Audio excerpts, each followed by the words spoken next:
ఎర్రగొండపాలెం తెలుగుదేశం పార్టీలోకి వైసీపీ నుంచి భారీ చేరికలు చేపడతా ఉన్నారు. తెలుగుదేశం పార్టీ ఇన్ఛార్జి గూడూరు ఎరిక్షన్ బాబు ఎక్కడ అవకాశం ఉన్నా కూడా పార్టీలోకి వారినంతా తీసుకొచ్చే ప్రయత్నం చేస్తూ ఉన్నారు. తాజాగా మొన్న రాజంపల్లి గ్రామంలో కూడా ఒక 50 కుటుంబాలు మరి వైసీపీని వీడి టీడీపీలోకి రావటం శుభసూచకం. దానికి ముందు దోర్నాల్లో కూడా ఎన్ఆర్ఐ అయినటువంటి దోర్నాల మండలంలోని పెద్ద బొమ్మలాపురం గ్రామానికి చెందినటువంటి ప్రముఖ పారిశ్రామికవేత్తలైనటువంటి సురవరం వీరరాఘవరెడ్డి గారు, వారి కుమారుడు ఇంద్రసేనారెడ్డి గారు, వారి ఇరువురు కూడా తెలుగుదేశం పార్టీలోకి చేరటం, ఇది ఎర్రగొండపాలెం కాన్స్టిట్యున్సీలో కూడా వారి ఎన్ఆర్ఐలు పార్టీకి సంబంధించి మరి ఎరిక్షన్ బాబుకు కూడా ఫుల్ సపోర్ట్గా ఉంటామని ఆ రోజు జరిగినటువంటి మీటింగ్లో చెప్పడం జరిగింది. ఇది ఎర్రగొండపాలెం తెలుగుదేశం పార్టీకి ఒక హైప్ వచ్చేటువంటి అంశం. రాజకీయ విశ్లేషకులు చెప్పేది ఏంటంటే ఎర్రగొండపాలెం నియోజకవర్గంలో మరో కొన్ని చేరికలు ఉన్నాయి అని తెలుగుదేశం పార్టీలో ఉన్నటువంటి సీనియర్లు లీడర్లు అయితే చెప్తా ఉన్నారు. అయితే దీనికి సంబంధించి రేపు స్థానిక సంస్థల ఎన్నికలు వస్తున్న నేపథ్యంలో ఇప్పటికే ఆయా గ్రామాల్లో ఎవరైతే పార్టీకి ఆకర్షితులుగా ఉన్నారో వారందరినీ అట్రాక్ట్ చేసి వారందరినీ పార్టీకి తీసుకొచ్చి పార్టీ తీర్థం ఇప్పించే దాంట్లో కూడా ఎరిక్షన్ బాబు మరి రాజకీయ చతురంగం ఆడుతున్నారనేది తెలుస్తున్నటువంటి అంశం. ఎందుకంటే ఒక సర్పంచ్గా, ఎంపీటీసీగా, ఎంపీపీగా, జడ్పీటీసీగా 30 సంవత్సరాల సుదీర్ఘ అనుభవం కలిగినటువంటి మరి తెలుగుదేశం పార్టీ ఇన్ఛార్జ్ ఎరిక్షన్ బాబు రాబోయే రోజుల్లో కూడా స్థానిక సంస్థల ఎన్నికలపై స్పెషల్ ఫోకస్ పెట్టినట్టు తెలుస్తూ ఉంది. ఎర్రగొండపాలెం నియోజకవర్గంలో మున్సిపాలిటీ లేవు, అన్ని సర్పంచ్లే. మనకు ఎర్రగొండపాలెం అదేవిధంగా త్రిపురాంతకం, దోర్నాల, పెద్దారవీడు, పొలాల చెరువు, ఈ ఐదుట్లో కూడా సర్పంచ్లే ఉంటారు. సర్పంచ్ ఎన్నికలపై కూడా ఆయన మరింత ఫోకస్ పెట్టినట్టు తెలుస్తుంది. అదేవిధంగా ఎంపీటీసీ, జడ్పీటీసీలు కూడా ఎక్కువగా మరి ఆయా గ్రామాల్లో మెయిన్ గ్రామ రాజకీయాలతోటి మునిపై ఉంటాయి కాబట్టి సర్పంచ్ ఎన్నికలు ఇవన్నీ వాటిపై కూడా ఫోకస్ పెట్టినట్టు తెలుస్తుంది. ఇంటింటికి టీడీపీ కార్యక్రమాన్ని కూడా మనకు ఉమ్మడి ప్రకాశం జిల్లాలోనే మరి ఎర్రగొండపాలెం నియోజకవర్గానికి ఒక ప్రత్యేకమైన స్థానం ఉంది. భారీగా ఆయన ఉదయం సాయంత్రం పూట తెలుగుదేశం పార్టీ కార్యకర్తల, నాయకులు వారందరితోటి మమేకంతో ప్రతి గడపను టచ్ చేస్తూ ఉన్నారు. ప్రతి ఇంటికి వెళ్ళి వారితోటి అభివృద్ధి సంక్షేమ ఫలాలు అందుతున్నాయా లేదా అనేది వారితోటి ముఖాముఖిగా మాట్లాడి ప్రజల ఆశీర్వాదం తీసుకుంటున్నారని కూడా మనం తెలియజేసుకోవచ్చు. అయితే దీనికి సంబంధించి వైసీపీ నాయకులు కూడా తెలుగుదేశం పార్టీలో జాయినింగ్స్ మొదలైన దగ్గర నుంచి కూడా వైసీపీ నాయకులు సోషల్ మీడియా ఎదుట కూడా ముప్పేట దాడికి దిగుతున్నారని కూడా మనం చెప్పుకోవచ్చు. రాజకీయంగా ఎరిక్షన్ బాబుకు ఇది చేరికలు అనేది ఒక పార్టీ నుంచి ఇంకో పార్టీలోకి చేరటం అంటే అది మామూలు విషయం కాదు. మరి మన దోర్నాల్లో కూడా భారీగా తెలుగుదేశం పార్టీ ఆధ్వర్యంలో ర్యాలీ నిర్వహించడం ఇవన్నీ కలిసి వచ్చేటువంటి అంశాలుగా చెప్తా ఉన్నారు. ఏదేమైనప్పటికీ స్థానిక పౌరులు ఎరిక్షన్ బాబు సత్తా ఎంతవరకు చాటగలరు అనేది కూడా రేపు మరి తేటతెల్లం కానుందని కూడా మనం చెప్పుకోవచ్చు. ఈరోజు మనం అందరం చూస్తున్నాం, ప్రియతమ ముఖ్యమంత్రి శ్రీ నారా చంద్రబాబు నాయుడు గారు ప్రతిపక్షంలో ఉన్నప్పుడు మన ప్రాంతానికి వచ్చి ఒక 2 ప్రమాణాలు చేశారు. ఒకటి, అనాదిగా మన పెద్దోళ్ళ కాడ నుంచి మనం పోరాడాం మార్కాపురం కేంద్రంగా జిల్లా కావాలని. ఆయన ఎన్నికల టైంలో మార్కాపురం, గిద్దలూరు, ఎర్రగొండపాలెం వచ్చిన సందర్భంగా మీరందరూ నాకు సహాయం చేయండి, రేపు ముఖ్యమంత్రి అయిన వెంటనే మార్కాపురం కేంద్రంగా జిల్లాను చేస్తానని చెప్పేసి ఆయన ఆ రోజు ప్రజల మధ్య ప్రకటించి ముఖ్యమంత్రి అయిన వెంటనే మార్కాపురం కేంద్రంగా జిల్లాని ప్రకటించి చరిత్ర సృష్టించినటువంటి మహానాయకుడు ప్రియతమ ముఖ్యమంత్రి శ్రీ నారా చంద్రబాబు నాయుడు గారు అని చెప్పేసి మీ అందరి దృష్టిని నేను తీసుకొని వస్తూ ఉన్నా. అదే కాదు, మన తాత తరాల నుంచి, మన పితరుల దగ్గర నుంచి ప్రకాశం జిల్లాలో పశ్చిమ ప్రాంతం, ఈరోజు కొత్తగా ఏర్పడినటువంటి మార్కాపురం జిల్లా. ఈ మార్కాపురం జిల్లాలో ఎర్రగొండపాలెం, మార్కాపురం, గిద్దలూరు, కనిగిరి 4 నియోజకవర్గాలు ఉన్నాయి. దీంట్లో ప్రత్యేకించి ఎర్రగొండపాలెం, గిద్దలూరు, మార్కాపురం 3 నియోజకవర్గాలు నల్లమల్ల అటవీ ప్రాంతానికి అనుసంధానమైనటువంటి ప్రాంతాలు. వర్షం కురిస్తే తప్ప నీటి వనరు లేనటువంటి పరిస్థితి మన ప్రాంతం. దగ్గర 1500-2000 అడుగులు బోరేస్తే తప్ప తాగేదానికి గుక్కడి నీళ్లు అన్నటువంటి పరిస్థితి మనం చూస్తూ ఉన్నాం. ఈ ప్రాంతానికి 1996లో ప్రియతమ ముఖ్యమంత్రి శ్రీ నారా చంద్రబాబు నాయుడు గారు ఆయన స్వహస్తాలతోటి భూమి పూజ చేసి వెలుగొండ ప్రాజెక్టుకు టెంకాయ కొట్టినటువంటి సందర్భం మనం అందరం కూడా చూసాం. ఆ రోజు నుంచి ఈ రోజు వరకు వివిధ దశల్లో వెలుగొండ ప్రాజెక్టు పనులు జరుగుతూ ఉన్నాయి. కానీ ప్రతిపక్షంలో ఉన్నప్పుడు మేమందరం కూడా ప్రియతమ ముఖ్యమంత్రి శ్రీ నారా చంద్రబాబు నాయుడు గారి దగ్గరికి వెళ్ళాం.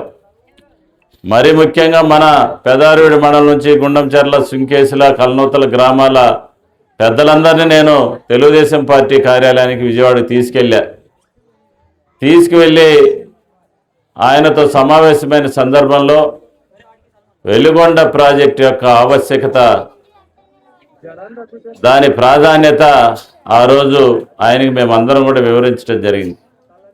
ఆయన ఆ రోజు ఒకటే చెప్పారు, నేను రాబోయేటువంటి ఎన్నికల్లో ముఖ్యమంత్రి కాబోతా ఉన్నాను, 600 వెలుగొండ ప్రాజెక్టును పూర్తి చేసి రైతులకు సాగునీరు, ప్రజలు త్రాగునీరు ఇస్తానని ఆ రోజు ప్రమాణం చేసినటువంటి పరిస్థితి మీ అందరి దృష్టికి నేను తీసుకొని వస్తూ ఉన్నా. అదే కాదు, ఎవరైతే నిర్వాసితులు ఉన్నారో నిర్వాసితులకు R&R ప్యాకేజ్ కూడా చెల్లించి ఖచ్చితంగా ఆ ప్రాంతాన్ని అభివృద్ధి చేస్తామని చెప్పేసి ఆయన ప్రతిపక్ష నాయకుడు ఉన్నప్పుడే మనకు మాట ఇచ్చారు. అదే తడుగా మన ప్రాంతాల్లో రాజకీయ సభల్లో కూడా ఆయన వెలుగొండ ప్రాజెక్టును పూర్తి చేసి మీ రుణం తీర్చుకుంటానని చెప్పేసి ఆయన చెప్పినటువంటి సందర్భాలు. అప్పుడు వైసీపీ అధికారంలో ఉంది, 3 సంవత్సరాలు ఇంకా వైసీపీ అధికారంలో ఉన్న సందర్భంలో నేను ఇన్ఛార్జిగా తెలుగుదేశం పార్టీ బాధ్యతలు తీసుకొని నేను ఇక్కడ ఈ నియోజకవర్గానికి వచ్చినప్పుడు ఒక మామూలు వర్షం పడ్డది. సాధారణ వర్షపాతానికి వెలుగొండ ప్రాజెక్టులో ఉన్నటువంటి ప్రధాన కాలువలు తెగిపోయి పక్కనే ఉన్నటువంటి కడపరాజుపల్లి, కల్నూతల, కడపరాజుపల్లి, ఎడవల్లి ఈ గ్రామాలలో కాలువలను తెగిపోయి ఆ నీళ్ళన్నీ వచ్చేసి రైతుల పొలాలన్నీ కూడా మేట పెట్టి పంట నష్టపోయినటువంటి సందర్భాల్లో ఆ రోజు నేను ఇన్ఛార్జిగా కార్లు, ట్రాక్టర్లు పోని సందర్భంలో మోటార్ సైకిల్ వేసుకొని పోయి ఆ వెలుగొండ ప్రాజెక్టు కాలువలు పడినటువంటి బొక్కలో ఆ పక్కకి ఈ పక్క నేను మోటార్ సైకిల్ నడిపినటువంటి పరిస్థితి. ఆ రోజు ఉన్నటువంటి ప్రభుత్వానికి, ఆ రోజు ఇక్కడ ఉన్నటువంటి మంత్రి గారి దృష్టికి పత్రికల ద్వారా వెలుగొండ ప్రాజెక్టు ప్రధాన కాలువలు మట్టి కాలువలతో నిర్మితమై ఉన్నాయి. నిజంగా వెలుగొండ ప్రాజెక్టు నీళ్లు కానీ వస్తే ఒక్క కాలువ బతకదు. ఆ కాలువ కింద ఉన్నటువంటి ప్రజలు కానీ, భూములు కానీ, గ్రామాలు కానీ వరదకు కొట్టుకొని పోయి ప్రాణాలు పోయేటటువంటి పరిస్థితి అని చెప్పేసి నేను ఆ రోజు పత్రికల ద్వారా తెలియపరిస్తే ఆ రోజు ఉన్నటువంటి వైసీపీ నాయకులందరూ కూడా నన్ను ఎగతాళి చేశారు. ఈ అబ్బాయికి ఏం పని లేదు, ఈయన కాలువలు ఎమ్మిటిపోయి వెలుగొండ ప్రాజెక్టు బాగలేదని చెప్పేసి ఆ రోజు నన్ను ఎగతాళి చేసినటువంటి పరిస్థితి. ఈ పరిస్థితులన్నీ కూడా ప్రతిపక్షంలో ఉన్నప్పుడు బాబు గారి దృష్టికి తీసుకువెళ్ళిన సందర్భంలో ముఖ్యమంత్రి మీ దయ వల్ల ఈ రాష్ట్రంలో 164 సీట్లు వస్తే దురదృష్టవశాత్తు ఇక్కడ మనం ఓడిపోయినా కానీ రాజకీయాల్లో 32 సంవత్సరాల నుంచి నేను ఉన్నా కాబట్టి ప్రజలకు ఇచ్చినటువంటి మాటను నిలబెట్టుకోవటానికి ఓడిపోయిన ప్రభుత్వం అధికారంలోకి వచ్చింది కాబట్టి ప్రతి కార్యక్రమం మనమే ఇక్కడ చేస్తున్నటువంటి సందర్భంలో ప్రియతమ ముఖ్యమంత్రి గారి దృష్టికి వెలుగొండ ప్రాజెక్టు విషయం, సార్ ఇది మనం ప్రతిపక్షంలో ఉన్నప్పుడు మాట ఇచ్చాం, ప్రజలందరూ కూడా మీ మీద నమ్మకంతో ఓట్లేశారు, చంద్రబాబు నాయుడు గారు తప్ప వేరే వాళ్ళు వెలుగొండ ప్రాజెక్టును పూర్తి చేయలేరని చెప్పేసి నమ్మకం, విశ్వాసం మీ మీద ఉంది, మీరు ఖచ్చితంగా ఆ కార్యక్రమం చేస్తే తప్ప మనకు వెలుగొండ ప్రాజెక్టు పూర్తి కాదు సార్ అని చెప్పేసి మేమందరం కూడా జిల్లాలో ఉన్నటువంటి ఎమ్మెల్యేలందరూ, మంత్రులు అందరూ కూడా కలిసి ముఖ్యమంత్రి గారి దృష్టికి తీసుకువెళ్తే అక్కడ ఉన్నటువంటి ఇరిగేషన్ శాఖ మంత్రి గారిని పిలిచి, నువ్వు నెలకు 2 సార్లైనా వెళ్ళి వెలుగొండ ప్రాజెక్టులో జరుగుతున్నటువంటి వాస్తవ పరిస్థితిని నాకు తెలియపరచాలా, ప్రజలకు మనం మాట ఇచ్చాం, ఖచ్చితంగా దాన్ని నేను పూర్తి చేయాలని చెప్పేసి ఆ రోజు ఆయన చెప్పినటువంటి పరిస్థితుల్లో వెంటనే నిమ్మల రామానాయుడు గారిని, గొట్టిపాటి రవికుమార్ గారిని, స్వామి గారిని, ఎమ్మెల్యేలు అందరినీ తీసుకొని నేను వెలుగొండ ప్రాజెక్టు కాలువల మీదకి వెళ్తే కాలువలన్నీ కూడా బొక్కలు పడి, రంధ్రాలు పడి ఎక్కడికెక్కడ నాశనం అయిపోయినటువంటి పరిస్థితుల్లో ఈ వాస్తవ పరిస్థితులు వెలుగొండ ప్రాజెక్టు ఇంజనీరింగ్ అధికారులు, మంత్రి గారు అందరూ ముఖ్యమంత్రి గారి దృష్టికి తీసుకెళ్తే వెంటనే 500 కోట్ల రూపాయలు వెలుగొండ ప్రాజెక్టు ప్రధాన కాలువలు కాంక్రీటు సిమెంట్ పనులతో నిర్మాణం చేయాలని చెప్పేసి స్వయాన ఆయనే వచ్చి దోర్నాల దగ్గర మనకి శంకుస్థాపన చేసినటువంటి సందర్భం మీ అందరూ కూడా నేను గుర్తు చేస్తా ఉన్నా. అదే కాదు, 2వ టన్నల్లో టన్నల్ బోరింగ్ మిషను అది ఇరుక్కొని పోయింది. దాని కోర్టులో కూడా హైకోర్టులో కూడా ఉన్నటువంటి స్టే ఉన్నటువంటి పరిస్థితుల్లో దానిని కూడా ప్రియతమ ముఖ్యమంత్రి శ్రీ నారా చంద్రబాబు నాయుడు గారు ప్రభుత్వ మరి న్యాయస్థానాలతో మాట్లాడి టన్నల్ బోరింగ్ మిషన్ కూడా ఈరోజు గ్యాస్ కట్టర్తో కట్ చేసి ఆ విడిభాగాలన్నీ బయటికి తీసుకున్నటువంటి పరిస్థితి మీ అందరి దృష్టికి నేను తీసుకొని వస్తూ ఉన్నా. అదే కాదు, 2వ సొరంగంలో ఇంకా లైనింగ్ పనులు కూడా పూర్తి కానటువంటి పరిస్థితి. వీటన్నిటినీ ముఖ్యమంత్రి గారి దృష్టికి తీసుకువెళ్ళి ఈరోజు అత్యంత వేగవంతంగా పనులు జరుగుతున్నటువంటి పరిస్థితి మీ అందరి దృష్టికి నేను తీసుకొస్తా ఉన్నా.